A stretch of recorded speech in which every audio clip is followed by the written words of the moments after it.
Quand Malick Touré a réagi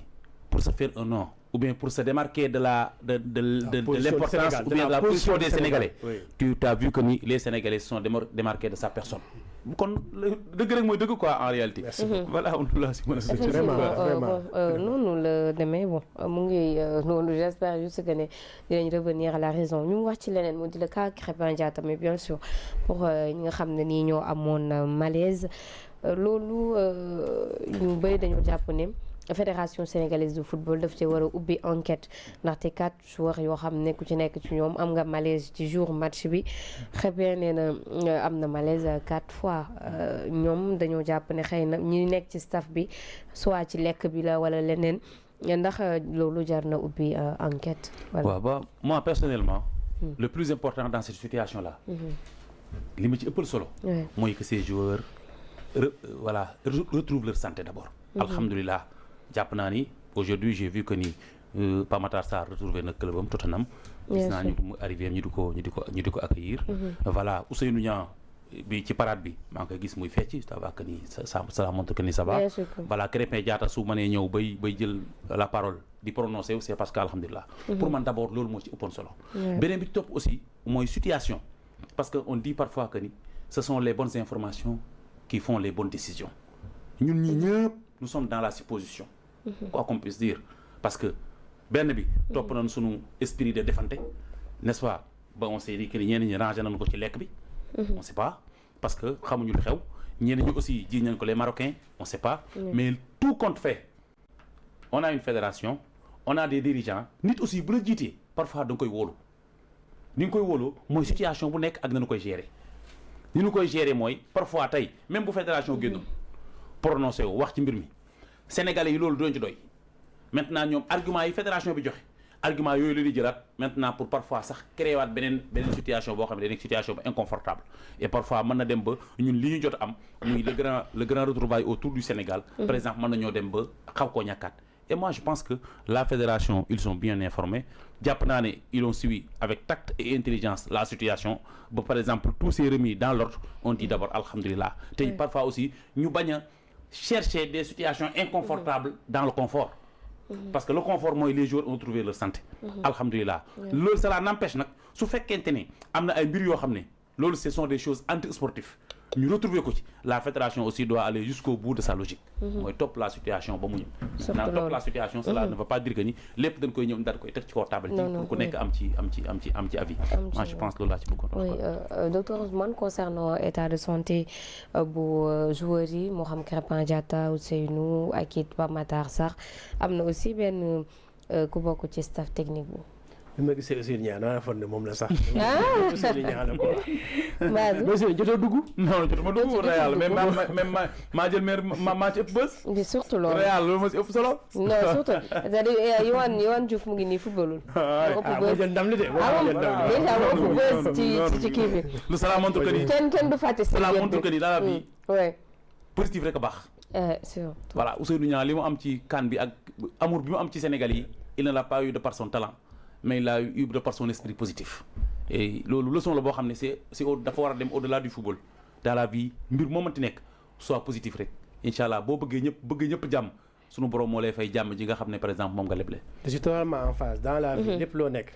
essayer d'y être de manière positive. mais positif boobu teg ko ci dëgg rek. pour man surtout. waaw positif teg ko ci dëgg.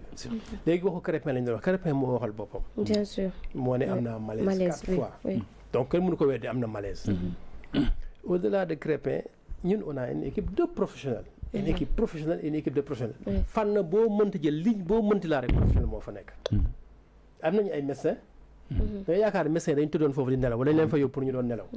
les médecins je suis sûr à 100% ils ont cherché à faire leur travail et chaque fois que Krépin waroon a dem hôpital médecin moo koy accompagner duñ ko bàyyi mu kese mu dem dafa ñëw. je suis sûr à 100% et de manière très claire que depuis Aliou Cissé. am nañu ay diététiciens am nañu ay toggukat. bu ñu dem dañuy ànd ak ñoom. mënu ma ne lii moo xew mënu ma ne lii xewul. nit ñi nag ñu ngi wax rumeur bari na nee nañ lekk la mais man mën naa jàpp. te mën naa juum rek teguma ko fenn. nit day stressé. ouais et su mën na nit day stressé foog ne dafa tooy te stressé mën na nekk football enjeu bi li ngay dund li ñu lay wan Krépin mën naa gis lu keneen gisul Krépin mën naa daj lu keneen dajul Krépin mën na dem ba affaire bi enjeu ci moom Krépin moo war a nekk meilleur latéral moo war a nekk meilleur latéral moom la sax déjà place Hakimi moom moo ko war a moom mais da joxuñu ko loolu ko war a jox bien sûr xaw ma Hakimi lu mu fay def Hakimi déjà dafa tardé huitième de finale yi la commencé football bon en plus il n'a rien proposé. Il a été présent. Est-ce que yow du ñëw ba final ngaan man je dois être présent dama war a gagner match bi je ne sais pas mais nañ ci boole stress angle bu ñu analyser tamit nañ boole angle stress loolu tamit da ciy joué Pape Matar Sarr je sais que c'est un grand talent mais Pape Matar Sarr war na gën a travailler sur le plan physique Pape Matar Sarr war na gën a travailler sur le plan mental Pape Matar Sarr fan laa gisee loolu match yëpp dama koy gis ndax saa yu match bi ñu yeme gars yi doole moom day dem du am problème su sentir ne gars yi ko ëpp doole wala mën nañ Sénégal rek mu daal di yoggu daal di génne leen wala du ma jouer contre Brésil c'est exactement ce qu'il a fait et je pense que war nañ ko mën a gën a encadrer ci dimension boobu muy ñi muy ànd nekkal muy waa Sénégal war nañ ko gën a mën a renforcer sur le plan physique war nañ ko gën a mën a renforcer sur le plan psychologique c'est important nag joueurs yi lu ñu daj ñun xamuñu ko mais lu ñu daj dafa metti lool da benn moment da ngay conscient nga dem waaw man Sénégal 20 millions de population ñëpp mën lañ yaakaar nan laa war a def donc moment boobu dañuy toogaayu président bien que duñu président dañuy toogaayu ñu war a apporter des solutions war nañu mën di sóoraale loolu léegi nag je pense que war nañ di mën a am de vrais psychologues dans le cadre de l'équipe nationale je sais que am nañ ko dans le cadre de leur club alhamdulilah wax nga ko ñëpp ñu doon tiit ci ñoom ils se sont rétablis te amul kenn ku ñu defal bilan defal la situation gis dara lu dugg ci yow amul et je sais que ñoom ils sont dans des clubs professionnels bu ñu demaatee seen club yi li fa club yi di def nañ ko xam même ñun bu ñu deful enquête l'essentiel on s'est comporté en pro je sais que am na lu ñu xam ñoom ci biir ñoo xam ne ñun xamuñu ko te seen club yi ils vont continuer je pense que même Marocains yi bu ñu doon jéem a saboter mënuñu atteindre nag on avait un dispositif Sénégal bu dem lépp lay yóbbaale la sécurité day doy sëkk mais dañ naan Marocains joxuñu seen sécurité mais Sénégal am na sécurité ay commissaires ñooy taxaw ànd ak seen ay équipe kenn du ngeen leen gis mais ñu ngi foofu taxaw police day yóbbu gendarmerie day yóbbu LG day yóbbu ñëpp dañuy yóbbu boo xor moo nekk fi sax di koy wax mais ñëpp dañuy yóbbu te ñooñu ñëpp dañuy raaxaloo ci public bi mais c'est juste pour protéger les Sénégalais bi ñu demee Maroc ñu tegal leen 5 policiers pourquoi ñu gérer sécurité te kenn xamu ko parce que Sénégal dafa jël disposition Maroc moo jël disposition mais Sénégal jël na disposition te fu ñu toll dañuy ànd ak ñoom duñu leen bàyyi benn yoon c'est vrai ndam li neex na comportement bi neex na fête bi neex na unisson beeg unité bi neex na dañuy ñaan yàlla gën ñoo dëgëral défi yi aussi bari na défi yi bari na lool bu dee sur le plan sportif sur le plan préparation coupe du monde yooyu défi yi bari na défi yooyu ñu ngi koy dénk madame la ministre mu gën ko xool gën ko saytu gën a fàtte lu bëree bëri lu fi jaaloon ci ginnaaw gën a jàppale équipe nationale ndax moment bi dañ ko gën a soxla fañ jëm on est attendu on est très attendu ndax li ñu def nii yombul ku ko def de Maroc même bu jéemee def comme ñun on a eu 6 victoires ci parcours bi ak benn match nul te que ñu match nul la dañoo am ak moom benn histoire bu rëy te gëm naa ne bu ñu ci doon woon dara mu nekk victoire pour Sénégal Sénégal fa mu jëm léegi la ko nit ñi di commencer xeex léegi nii FIFA mi ngi koy xeex CAF mi ngi koy xeex équipe yi mu war a dajal ñu ngi koy préparer donc ñun mobilisons-nous davantage et soyons à la hauteur des attentes que les populations et les autres ont placées en nous te mën nañ ko nag surtout et am solidarité aussi vraiment sant Krépin xam naa ne dégg na ko déggaat ko Sénégal kontaan nañ ci moom trop il a toujours répondu présent joué nañ ko fu nekk piston milieu terrain latéral vraiment il a toujours été à la hauteur li ñuy naan droite bi moo ko moom à vie non moo ko moom xaw ma à vie xaw ma mais daal tant que feebar non nañu wax à vie rek ne kii nee na moo am na ku naan tant que feebaroo wala nga kii nii wala nga sonn non à vie moom xam nga loolu day jëm éternel te éternel moom subhanahu wa taala rek moo ko moom fu nekk da ngay def sa temps moo bëri émotion si boppam non man Coupe d'Afrique bi finale bi laa xamee ne Sénégalais nu ne la mel des fois dama maa ngi wax sama cousine bi daaree ma ne ko yàlla day toog xam naa di jaaxle ci Sénégal yi vu que ñun réaction yi ñu am mais c'est bizarre man gis naa ay magum jëmm di saaga si arbitre bi mu accordé les pénaltys ay magum jëmm daan yàlla la yàlla fay gis naa aussi keneen ku ne yàlla duñu seetaan ñu fay ñaaw mu ne ko mais moo tax cela montre que ni loolu aussi le Sénégal tamit pays exceptionnel mais aussi loolu si tamit la waaw gis nga le Sénégalais. Sénégal dafa am lu ñu naan bu jàmm xew suñu biir rek waxtaan bi mën na contradictoire jëf ji mën na contradictoire mais quand il s'agit de loo xam ne voilà c'est le pays nit ñi voilà seen amour moo leen di moo leen di ëpp doole gis nga yii ñuy wax nii ci Krépin Diatta yi ñuy wax ci jour yi da ngay dem ba da ngay xam ne cofeel gu ñu am ci nit ñi la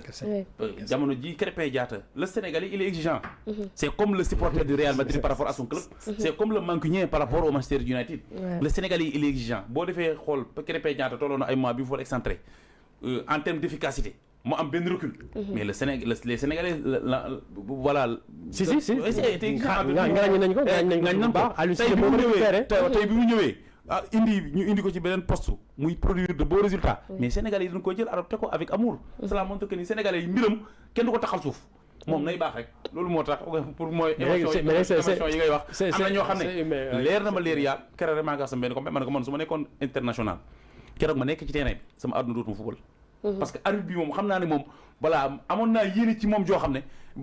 voilà su ma ko jege woon man dootul fool si at bi. non dañ la tàggat ba da gars yi fa dañ leen tàggat de. ndax dama gis ne ñi ci ëpp jàmm.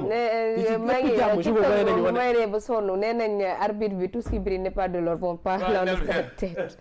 non mais Gana ko xam aussi Gana xam ne ko yaru la. mais bi ak mi bëggee dépassé da ko yemale place am. si même Ismaïla Sarr avec l'arbitre. même Iliman Ndiaye dem na ba ci arbitre bi ne ko xanaa dañu la fay. oui en tout cas doo comprendre mais situation yu nekk la ñu dund ak ndala mi na yem rek ca man gis dem naa ne quand même lii mën na yàq sélection sax bi ñu ko sélectionné woon pour coupe du monde mais bien sûr vu que moom sélectionné nañ ko pour coupe du monde mais lii moom ça dépend catastrophe la c'est vrai pour ñun waa Sénégal pour ñun Sénégal catastrophe la mais c'est catastrophe la pour ñëpp kan moo ko bon je ne sais pas c'est des questions am na ay Marocains yu porté plainte contre l'arbitre non c'est la fédération oui lu tax ñu porté plainte ñoom jàppoon nañ ne ñu amee coupe bi baax na donc ñoom seen problème mooy coupe bi rek la te ñoom tamit def naa ñi organiser ñëpp ñi leen doon jàppale ñu coupe bi lañ leen digoon donc tey bi Sénégal xawee nekk ci jaxaso